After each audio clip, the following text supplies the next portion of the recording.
तो चलिए आज एक ऐसी कहानी में चलते हैं, एक ऐसे दौर में जब उथल-पुथल के बीच से एक राष्ट्र का जन्म हो रहा था। जी हां, ये कहानी है भारत के संविधान के बनने की।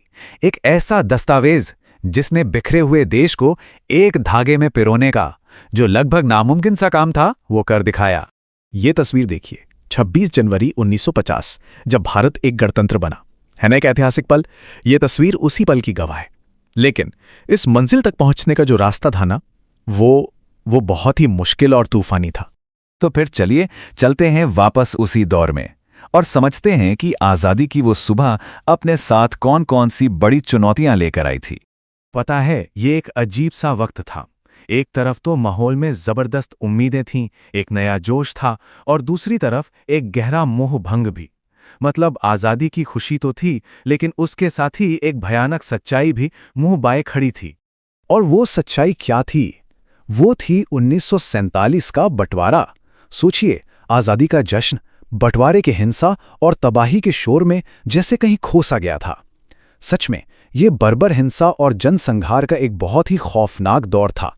और देखिए, मुश्किलें सिर्फ एक नहीं थीं, देश एक साथ कई कई संकटों से जूझ रहा था। एक तरफ बंटवारे की हिंसा और बड़े पैमाने पर विस्थापन था, दूसरी तरफ लाखों शरणार्थी थे जो एक जगह से दूसरी जगह जा रहे थे। फिर लगभग 500 रियासतों का भविष्य, वो भी अनिश्चित था। और तो और देश भर में मजदूरों और किसानों के आंदोलन चल रहे थे, और हाल ही में हुआ रॉयल इंडियन नेवी का विद्रोह भी था। मतलब चारों तरफ बस उथल पुथल ही उथल पुथल थी। तो अब सबसे बड़ा सवाल ये था कि भाई, इस पूरी उथल पुथल के बीच देश के भविष्य का नक्शा, उसका खाका कौन तैयार करेगा? और इसका जवाब था संविधान सभा। वो लोग जिनके कंधों पर इस नए राष्ट्र की नींव रखने की जिम्मेदारी थी। मतलब बाहर सड़कों पर जो भी चल रहा हो, जो भी हंगामा हो, उसके ठीक उलट इस हॉल के अंदर एक बहुत ही नपी-तुली और गंभीर बातचीत की प्रक्रिया शुरू हो चुकी थी। तो आखिर ये संविधान सभा थी क्या? देखिए, ये उन प्रतिनिधियों का एक ग्रुप था जिन्हें 1946 में प्रोविंशियल असेंबलीज ने एक आज़ाद भारत का संविधान बनाने के लिए चुना था। हाँ, एक बात यहां पर जानना जरूरी है कि इन लोगों को देश के सभी नागरिकों ने वोट देकर नहीं चुना था, जैसे कि आज के इलेक्शन में होता है। अब इस सभा में देखा जाए तो कांग्रेस पार्टी का दबदबा था, क्योंकि उनके पास 82% सीटें थीं। और दूसरी तरफ मुस्लिम लीग, उन्होंने इसका बाइकआउट किया। क्यों? क्योंकि वो पाकिस्तान बनाने की अपनी मांग पर अड़े हुए थे। लेकिन ये पूरी प्रक्रिया कुछ खास लोगों के बिना कह सकते हैं कि अधूरी थी। तो कौन थे वो लोग? वो कौन सी मुख्य आवाजें थीं जो संविधान की बहसों को एक दिशा दे रही थीं?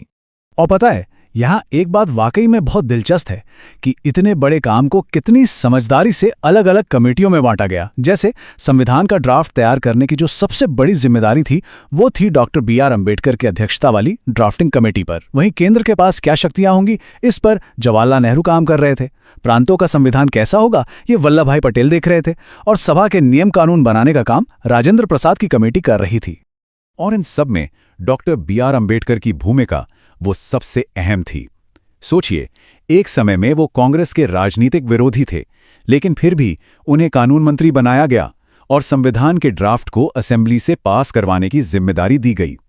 ये दिखाता है कि उस दौर का नेतृत्व कितना दूरदर्शी था। उन्होंने राजनीतिक मतभेदों से ऊपर उठकर देश के लिए सबसे काबिल इंसान को चुना। तो चलिए अब ये देखते हैं कि इन सब बनाने वालों के मन में नए भारत का सपना आखिर था कैसा। वो कौन से आदर्श थे, कौन सी वैल्यूज थीं जिन्हें वे संविधान में शामिल करना चाहते थे। इसकी सबसे साफ झलक हमें मिली 13 दिसंबर 1946 को। इस दिन जवाहरलाल नेहरू ने उद्देश्य प्रस्ताव यानी ऑब्जेक्टिव्स रेजोल्यूशन पेश किया। अब ये प्रस्ताव आप समझिए कि एक तरह से संविधान के मूल सिद्धांतों का पूरा ब्लूप्रिंट था। और नेहरू के शब्द वो इस महत्वाकांक्षा को बहुत ही जबरदस्त तरीके से बयां करते हैं। उन्होंने साफ कहा, हम सिर्फ नकल करने वाले नहीं हैं। मतलब एकदम क्लियर था, भारत का संविधान दूसरे देशों से सीखेगा जरूर, लेकिन वो बनेगा भारत की अपनी जरूरतों के हिसाब से। तो इस उद्देश्य प्रस्ताव ने क्या वादा किया?